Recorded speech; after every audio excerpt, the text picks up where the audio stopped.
Just about every church I've ever visited or have ever been a part of for any length of time would characterise itself, would absolutely believe itself to be welcoming and open. It's an interesting phenomena of perspective because to me, as the person walking through that door for the first time, that sense of welcome, openness and inclusion can sometimes feel rather dependent on whether or not you're already on the inside and not just coming in from the outside. We don't mean to do it, but the inevitable consequence of talking in terms of membership, of regulars, of the usual faces, of talking about doctrine, statements of faith, or promises or vows, mean that those who feel able to subscribe to the social and religious norms of a worshipping community can find themselves on the inside, while those who don't fit the mould quite so comfortably can find themselves, well, more to the outside.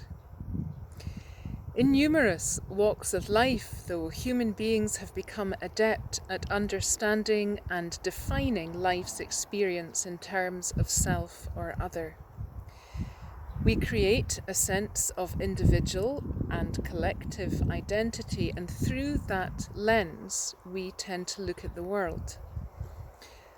And that brings us rather neatly to today's Gospel reading, which undoubtedly is challenging and not a little uncomfortable, precisely because it does touch on those themes that every single one of us find familiar and at times tricky to navigate, themes of exclusion and inclusion, welcome and alienation, judgment and acceptance.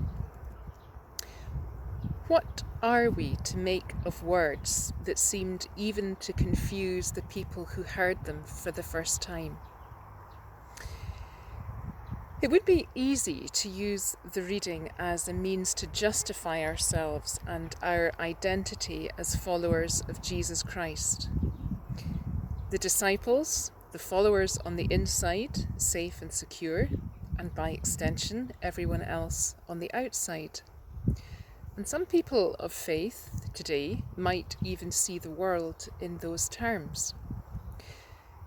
But the problem is, the more rigid we become about where we draw the line of inclusion, the more we can be tempted to fall into the trap of looking at life in simplistic shades of black and white. By contrast, I would suggest that much of what Jesus did and taught involved introducing his listeners to the shades of grey. It involved introducing a subtle challenge into how we view the world. What if the gate were the shade of grey? Jesus said, "I am the gate.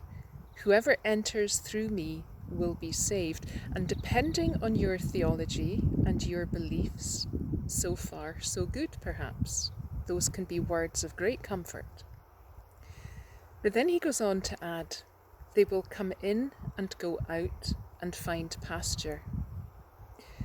So the gate, far from being a symbol of what it means to have made it to the inside, to where people are kept safely confined or cocooned, is actually a point of transition. And that is worth thinking about. The gate is a point of entry and exit. Yes, it's there to protect and separate, but it's not impenetrable, and it's certainly not one way. You might even deduce from what's said that those on the inside are expected to come and go to the outside.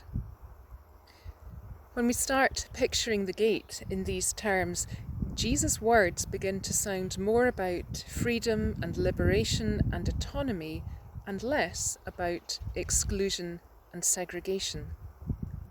I am the gate. If Jesus is the gate, then we're being invited to find in him a place of rest and recuperation and safety. We're being invited to experience, as the psalmist writes, restoration for our souls. And without doubt, we can expect to be led and shepherded and cared for. But as always with Jesus' words, there is also a gentle challenge. I am the gate. I am the means by which you engage with the world. And then from that metaphorical place where we've been revived and recharged and we've had time to draw breath, we resume the tasks of daily living. For Christians, life and faith are one. Life and faith are inextricably linked. There are moments for pausing and drawing breath and recharging. And there are moments for dealing with the challenges or complexities of what we all have to face.